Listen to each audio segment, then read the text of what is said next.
আমন্ত্রণ বিশ্ব বাংলায়, সঙ্গে আছে আমি লাবণ্য রহমান। শুরুতেই সংবাদ শিরোনাম। মালয়েশিয়ায় চলতি বছরে এ পর্যন্ত 1789 অবৈধ অভিবাসীকে আটক, কুয়ালালামপুর ইমিগ্রেশন বিভাগের বিবৃতি। সৌদি আরবে সড়ক দুর্ঘটনায় বাংলাদেশের যুবকের মৃত্যু, নিহত নজরুল ব্রাহ্মণবাড়িয়া সদর উপজেলার বাসুদেব ইউনিয়নের বাসিন্দা। এবং সংযুক্ত আরব আমিরাতের মেকআপ আর্টিস্ট জগতে পরিচিত নাম বাংলাদেশি ফারিহা মহসিন বিভিন্ন ব্র্যান্ড সহ সেলিব্রিটিদের জন্য কাজ করছেন।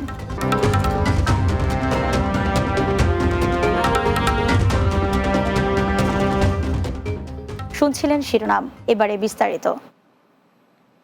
মালয়েশিয়ার রাজধানী কুয়ালালামপুরে চলতি বছরের 20 মে পর্যন্ত 272টি অভিযানে বাংলাদেশি সহ 1789 অবৈধ অভিবাসীকে আটক করেছে দেশটির ইমিগ্রেশন বিভাগ। বুধবার এক বিবৃতিতে তথ্য জানিয়েছেন কুয়ালালামপুর ইমিগ্রেশন বিভাগের পরিচালক one Mohammad Sophie one Yusuf.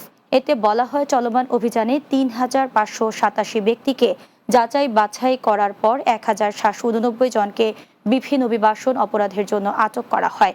এ সময় পরিচালক বলেন, দেশের নিরাপত্তা ও সার্বভৌমত্ব বজায় রাখার জন্য বিভাগের অঙ্গীকারের অংশ হিসেবে প্রতিদিনই অভিযান পরিচালিত হয়। আটক সংখ্যায় সবচেয়ে বেশি ইন্দোনেশিয়ান, তারপর বাংলাদেশ, মিয়ানমার এবং পাকিস্তানের নাগরিক রয়েছে। সৌদি আরবে সড়ক দুর্ঘটনায় নজরুল ইসলাম নামে এক বাংলাদেশি যুবক নিহত হয়েছেন। স্থানীয় সময় বুধবার বিকেলে মক্কায় দুর্ঘটনা ঘটে। বুধবার কাজ শেষ করে রাস্তা পার হওয়ার সময় পেছন থেকে আসে একটি বেপরোয়া প্রাইভেট কার নিয়ন্ত্রণ হারিয়ে তার উপর দিয়ে চলে যায়। এ সময় ঘটনাস্থলে তার মৃত্যু হয়। এদিকে নজরুল ইসলামের মৃত্যুতে পরিবারে চলছে শোকের ছায়া। নিহত নজরুল ব্রাহ্মণবাড়িয়া সদর উপজেলার বাসুদেব ইউনিয়নের কোড্ডা গ্রামের দক্ষিণ পাড়ার মন মিয়ার ছেলে। পরিবার স্থানীয়রা জানান, নজরুল ছিলেন পরিবারের একমাত্র উপার্জনক্ষম ব্যক্তি। প্রবাসীদের সেবার লক্ষ্যে আবুধাবিতে আনুষ্ঠানিকভাবে চালু হয়েছে জনতা ব্যাংকের সংযুক্ত আরব আমিরাতের প্রধান কার্যালয় সহ শাখা কার্যালয়। সোমবার জনতা ব্যাংক পিএলসির চেয়ারম্যান ফজলুর রহমান এবং ব্যবস্থাপনা পরিচালক মুজিবুর রহমানকে নিয়ে এর উদ্বোধন করেন আমিরাতের নিযুক্ত বাংলাদেশের রাষ্ট্রদূত তারেক আহমেদ। এতে উপস্থিত ছিলেন দূতাবাসের উপপ্রধান শাহনাজ রানু, কাউন্সিলর সাইফুল ইসলাম, কার্যালয়ের প্রধান নির্বাহী কর্মকর্তা মোহাম্মদ কামরুজ্জামান, ব্যবস্থাপক Rezaul Haque, Biman Bangladesh airlines Abu Dhabi regional manager Sadat Hossain. এছাড়া উপস্থিত ছিলেন কমিউনিটি ব্যক্তিত্ব আলহাজ মোহাম্মদ আবুল বশর, রাজা মল্লিক, আবু জাহেদ ইমরান সিআইপি, মাহমুদ আজম খান সিআইপি ও নূর হোসেন সুমন সহ আরও অনেকে।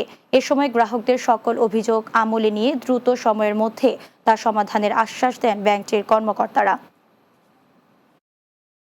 আমি বিশ্বাস করি যে জনতা ব্যাংক আগামী দিনগুলোতে বাংলাদেশের প্রবাসী কর্মীদের জন্য আরো নতুন নতুন প্রোডাক্ট নিয়ে আসবে, আরো নতুন নতুন অফার নিয়ে আসবে এবং বাংলাদেশের প্রবাসীরাও এখানে আরো অনেক বেশি করে জনতা ব্যাংকের মাধ্যমে বাংলাদেশে টাকা পাঠাবে। এদেশে যারা ব্যবসা বাণিজ্য করে তারা যেন সহজে ঋণ পেতে পারে, সেটাকে যুগোপযোগী করার জন্য আমরা অনলাইন ব্যাংকিং, এটিএম বুথ এগুলোর সম্প্রসারণ, পাশাপাশি ভাবে নতুন নতুন প্রোডাক্ট আনার ব্যাপারে আমরা আলোচনা করেছি। এবার দুবাইয়ের গল্প।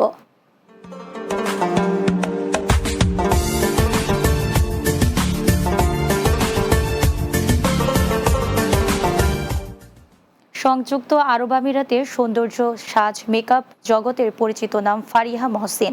বাংলাদেশি এই মেকআপ আর্টিস্ট বিভিন্ন ব্র্যান্ডের সাথে মেকআপ পার্টনার হিসেবে কাজ করা ছাড়াও সেলিব্রিটিদের মেকআপ আর্টিস্ট হিসেবেও কাজ করছেন। এছাড়া মেকআপ পার্টনার হিসেবে অংশ নিচ্ছেন আমিরাতের বিভিন্ন সরকারি অনুষ্ঠানেও। দুবাই প্রতিনিধি শেখ ফয়সাল সিদ্দিকী ববির তথ্যচিত্রে বিস্তারিত জানাচ্ছেন সর্দার রাজীব। ঢাকার মোহাম্মদপুরের মেয়ে ফারিয়া মহসিন দেশে লেখাপড়ার পাঠ চুকিয়ে মেকআপের উপর ডিপ্লোমা গ্রাজুয়েশন কমপ্লিট করার জন্য পাড়ি জমান সংযুক্ত আরব আমিরাতে। পরে লন্ডন মেকআপ কলেজ থেকেও মেকআপের ওপর গ্রাজুয়েশন কমপ্লিট করেন। এরপর ইন্টারন্যাশনাল মেকআপ আর্টিস্ট হিসেবে ইউকে ইন্টারন্যাশনাল মেকআপ অ্যাসোসিয়েশন থেকে স্বীকৃতি পান এই বাংলাদেশি। আমি দুবাইয়ের বিভিন্ন ইন্টারন্যাশনাল ফ্যাশন শোজ থেকে অ্যাওয়ার্ড প্লাস সার্টিফিকেট পেয়েছি। এর মধ্যে হচ্ছে আমি international fashion idol fashion week, international লেগুগি ফ্যাশন উইক, ওয়ার্ল্ড মালয়াম কাউন্সিল লিগ, বিভিন্ন ধরনের ইভেন্ট থেকে হচ্ছে আমি অ্যাজ ইন্টারন্যাশনাল মেকআপ আর্টিস্ট হিসেবে আমি সার্টিফিকেট পেয়েছি, প্লাস হচ্ছে আমি অ্যাওয়ার্ডও পেয়েছি। প্রায় 100 কর্মী সম্মিলিত টিম নিয়ে বিভিন্ন ইন্টারন্যাশনাল ফ্যাশন শো এবং ব্র্যান্ডের সাথে মেকআপ পার্টনার হিসেবে কাজ করছেন ফারিয়া মহসিন। এছাড়াও বিভিন্ন বলিউড সেলিব্রিটি সহ আরব সেলিব্রিটির মেকআপ আর্টিস্ট হিসেবেও কাজের স্বীকৃতি রয়েছে তার। আমি বিভিন্ন ইন্টারন্যাশনাল ফ্যাশন শোগুলোতে কাজ করি। এরপরে হচ্ছে আমি ইন্টারন্যাশনাল ব্র্যান্ড অ্যালো, গুচি, ভিনাই fashion, Joy Alukkas, gold and diamond ইত্যাদি ব্র্যান্ডের সাথে হচ্ছে আমি দুবাইতে কাজ করি। আমি বলিউড সেলিব্রিটি, আরব সেলিব্রিটি তাদের সাথে আমি কাজ করি। দক্ষতা থাকা সত্ত্বেও প্রয়োজনীয় প্রশিক্ষণের অভাবে মেকআপকে আন্তর্জাতিক পর্যায়ে পেশা হিসেবে বেছে নিতে পারছেন না বাংলাদেশি মেয়েরা। তাই উপযুক্ত প্রশিক্ষণ দেওয়ার মাধ্যমে ভবিষ্যতে তাদের নিয়ে কাজ করতে চান সফলেই নারী উদ্যোক্তা। বর্তমান আমি ইউএইতে কাজ করছি, ভবিষ্যতে আমার বাংলাদেশেও কাজ করার ইচ্ছা আছে। আমাদের বাংলাদেশের মেয়েদেরকে নিয়ে আমার কাজ করার ইচ্ছা আছে, কারণ আমাদের বাংলাদেশের মেয়েদের অনেক দক্ষতা আছে কাজের উপর, হাতের কাজের দিক দিয়ে ওরা অনেক এগিয়ে আছে। সো আমি বাংলাদেশ দেখলাম যে তারা মেকআপের প্রতি অনেক বেশি ইন্টারেস্ট। তো আমিও চাই যে আমার বাংলাদেশের মেয়েরা সঠিক নলেজ, জ্ঞান নিয়ে মেকআপের দিকে এগিয়ে আসে। আমিরাতে বর্তমানে বিভিন্ন পেশায় সফলতা পাচ্ছেন ফারিয়া মহসিনের মতো অনেক প্রবাসী Bangladeshi. Sardar Rajib, Bangla TV news desk. বিশ্ব বাংলায় নিচ্ছি বিরতি, ফিরে এসে অন্যান্য সংবাদের সাথে আরও যা থাকছে। যুক্তরাজ্যে অক্সফোর্ড ইউনিভার্সিটির স্বীকৃতি নিয়ে বিশ্ববাজারে আসছে বাংলাদেশের উৎপাদিত চা অক্সফোর্ড টি কালেকশন।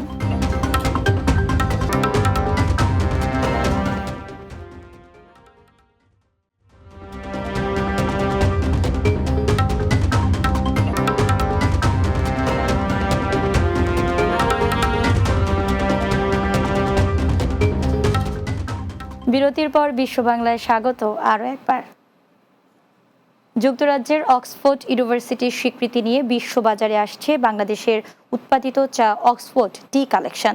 বিশ্ববিখ্যাত লন্ডন টি এক্সচেঞ্জ এর নতুন ব্র্যান্ডের এই চা সোমবার অক্সফোর্ড ইউনিভার্সিটির ক্যাম্পাস থেকে উদ্বোধন করা হয়।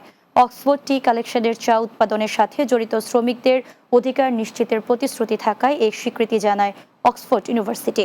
লন্ডন প্রতিনিধি ফজলুল হক জানান, অক্সফোর্ড ইউনিভার্সিটির প্রফেসর ও হার্টের পেসমেকার আবিষ্কারক ডেনিস নোভেল অক্সফোর্ড টি কালেকশন চায়ের আনুষ্ঠানিক উদ্বোধন করেন।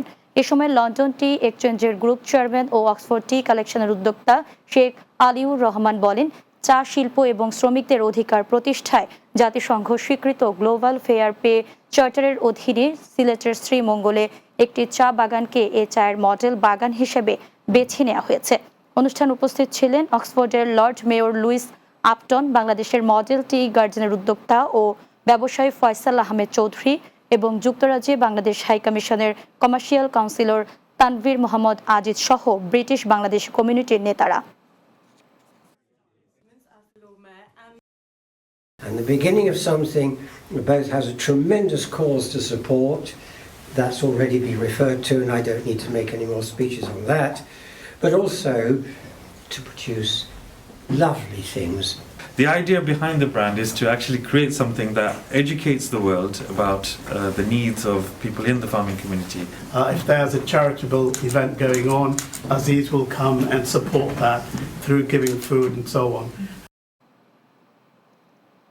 কাতারে প্রতিনিয়ত সম্প্রসারিত হচ্ছে বাংলাদেশিদের ব্যবসা প্রতিষ্ঠান। এরই ধারাবাহিকতায় দোহার অমগিলোনা আবু বক্কর মসজিদ সংলগ্ন এলাকা উদ্বোধন করা হলো আরেকটি প্রতিষ্ঠান, নিউ ওভি লেডিস ট্রেলার্স এর নতুন শাখা। কাতার প্রতিনিধি আকবর হোসেন বাচ্চু জানান, শুক্রবার প্রতিষ্ঠানের স্বত্বাধিকারী মোহাম্মদ শিপন ও কাতারি স্পন্সর আলী আব্দুল আল আমরিকে সাথে নিয়ে এর শুভ উদ্বোধন করেন কাতারে নিযুক্ত বাংলাদেশের রাষ্ট্রদূত মোহাম্মদ নজরুল ইসলাম। এতে উপস্থিত ছিলেন প্রবাসী ব্যবসায়ী শফিউল্লাহ শফি, সঙ্গীত শিল্পী ফয়েজ আহমেদ, অর্ণব হালদার, সঞ্জয় হালদার ও আবদুল্লাহ আল রোমান সহ আরও অনেকে। এ সময় উদ্যোক্তারা জানান, নিউ ওভি লেডিস ট্রেলার্সে আধুনিক ডিজাইনের পোশাক সহ প্রবাসী ছেলে মেয়েদের স্কুল ড্রেসও তৈরি করা হয়। দোহা কাতার মগলিনা এখন নতুন একটা শাখা উদ্বোধন করছে টেলারিং দোকান। এখানে জালাবিয়া এবং পোস্তান, এটার পাশাপাশি আমরা বাংলাদেশ স্কুল ড্রেসের কাজ করি। ওনার কারিগর দ্বারা কাজ করানো হয়, স্পেশালি আমাদের বাংলাদেশ স্কুলের যে ইউনিফর্মগুলো, ইনফ্যাক্ট অন্যান্য স্কুলের ইউনিফর্মের কাজও করেন উনি। প্লাস উনি কাতারি যেসব কাতারিদের ড্রেস ওটার কাজ খুব দক্ষতার সাথে করেন। যুক্তরাজ্য ভিত্তিক MNC সাতছি গ্রুপের পক্ষ থেকে নেত্রকোনায় সুবিধা বঞ্চিত শতাধিক পরিবারের মাঝে খাদ্য সামগ্রী বিতরণ করা হয়েছে। সদর উপজেলার লক্ষ্মীগঞ্জ ইউনিয়নের লক্ষ্মীগঞ্জ উচ্চ বিদ্যালয়ে এ ত্রাণ বিতরণ করা হয়। শরীফুল ইসলাম মাসুদের সঞ্চালনায় অনুষ্ঠানে প্রধান অতিথির বক্তব্য রাখেন সাবেক ইউপি চেয়ারম্যান ও জেলা বিএনপির নেতা SM শফিকুল কাদের সুজা। বিশেষ অতিথির বক্তব্য রাখেন লক্ষ্মীপুর ইউনিয়ন বিএনপির সাবেক সভাপতি রফিকুল আলম বাবুল ও হাফেজ মাওলানা সিদ্দিকুর রহমান। এতে উপস্থিত ছিলেন MNC সাতছি গ্রুপের স্থানীয় ব্যবস্থাপক হিমেল হাসান সহ গ্রুপের সদস্যরা। এ সময় বক্তারা বলেন, সাতছি গ্রুপে অংশগ্রহণ করে অনলাইনে টাকা আয় করতে পারছে এলাকাবাসী, এতে তারা স্বাবলম্বী হচ্ছে।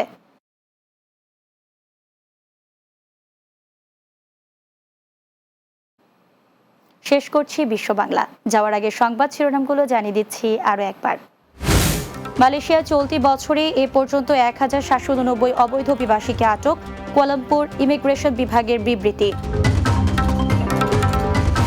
সৌদি আরবে সড়ক দুর্ঘটনায় বাংলাদেশি যুবকের মৃত্যু, নিহত নজরুল ব্রাহ্মণবাড়িয়া সদর উপজেলার বাসুদেব ইউনিয়নের বাসিন্দা।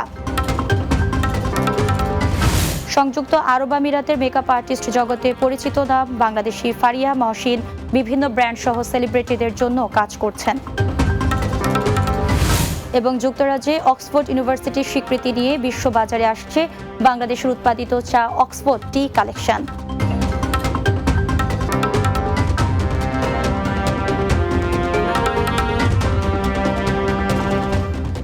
এই ছিল বিশ্ব বাংলায়। এতক্ষণ সঙ্গে থাকার জন্য ধন্যবাদ সবাইকে।